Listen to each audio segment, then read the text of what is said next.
كافها يا عين صاد ذكر رحمة ربك عبده زكريا إذ نادى ربه نداء خفيا. اهلا بيكم في فيديو جديد. لو انت مش مشترك في القناه اشترك فعل الجرس واعمل لايك لعلى المحتوى. لو انت مش متابعني على الانستجرام فهتلاقي اللينك في الديسكربشن تحت. يلا بينا نبدا. يلا بينا.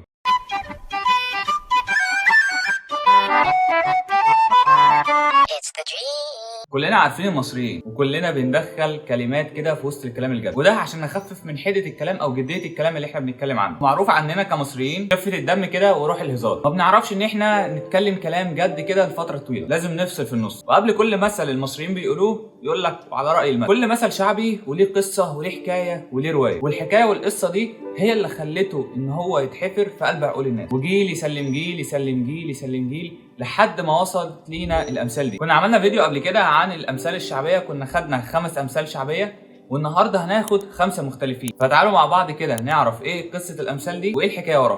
تعال.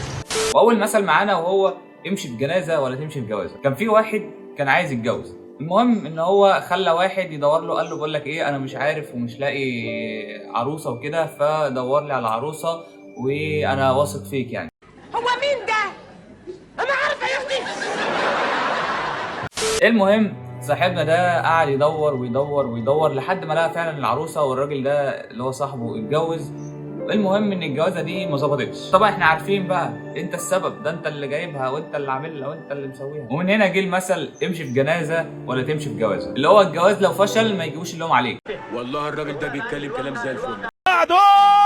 معانا المثل الثاني وهو اطبخ يا جاريه كلف يا سيدي. القصه دي بترجع لزمن المماليك. كان في راجل بخيل جدا جدا جدا، كان عنده جاريه واحده بس، كان بيخليها تعمل كل حاجه ومن غير رحمه. وفي يوم من الايام كده كان قاعد صفوه كده هو واصحابه عايروه بانه بخيل. يا عم ده انت ما بتعزمناش بيدك حتى على بق ميه. في اللحظه دي خدته الشجاعه كده وقال لهم انا بخيل، طب انتوا معزومين عندي في البيت النهارده. اول بقى ما دخل البيت، انت يا جاريه تعالي هنا اعملي كذا وسوي كذا واعملي كذا والاكل الفلاني والاكل العلاني ومش عارف ايه.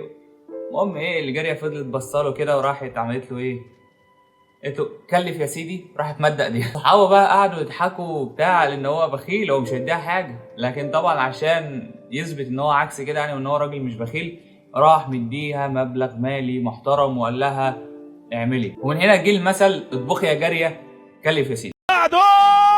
وهو شايل طاجن 6 ليه. ما تخليش حد يقولك شايل طاجن 6 ليه. المقولة دي بترجع لزمن قديم قوي، فبيقول انها بتشار الى الجدات. كان زمان بقى الجدات دول في حتة تانية خالص، ما بيعجبهمش العجب. كانت من عادات البيوت المصرية ان هم بيطبخوا الاكل ويحطوه في طواجن. طبعا اهل المحروسة متعودين ان البنت او الست هم اللي بيقفوا على الاكل ويفضلوا طول اليوم بيطبخوا فيه وبيحطوه في الطاجن. واول ما اليوم بيخلص بياخدوا الطاجن ده بيشيلوه على راسهم ويروحوا للجده. ليه؟ عشان تدوق وتشوف الاكل ده. طبعا احنا عارفين ان في كتير من الجدات ما بيعجبهاش العجب، طبعا بيقوموا ايه القرف ده مش حلو، ده وحش، ده مش عارف ايه، وهكذا يعني. ايه القرف ده يا جدعان؟ في ايه؟ فدايما بتتكلم على الطاجن كده باستياء، واللي هو ايه القرف ده، عشان بقى طاجن الست هو رمز للحزن والنقد وبص وكل حاجه. عشان كانت البنت طول اليوم بتطبخ وبيقابلها النقد واللي هو ايه القرف اللي انت عاملاه ده. تعبان يا كابتن. لا والله تعبان ده والله تعبان. بقعد في الكافتيريا تقول لك مش عارف ايه غالي ومش عارف ايه. طب بصوا شوفوا حواليكم يا كابتن، احنا لو حصل لنا ضرب معانا المثل اللي بعده وهو كتر السلام يقل المعرفه.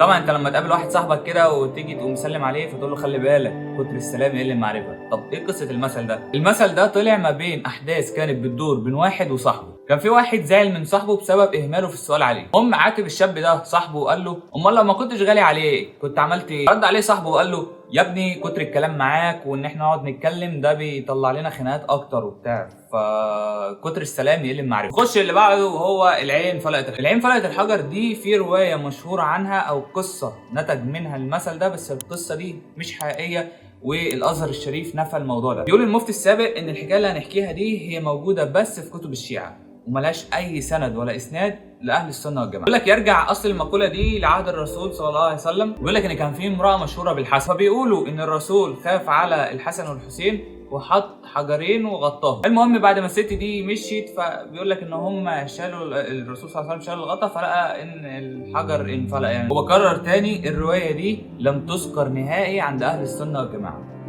وملهاش اي صحه ولا اي دليل ولا اي روايه عامه للمثل ده. وبس كده دي تكون نهايه حلقتنا النهارده. لو عجبك المحتوى ما تنساش تعمل لايك. اشوفك الفيديو الجاي. سلام.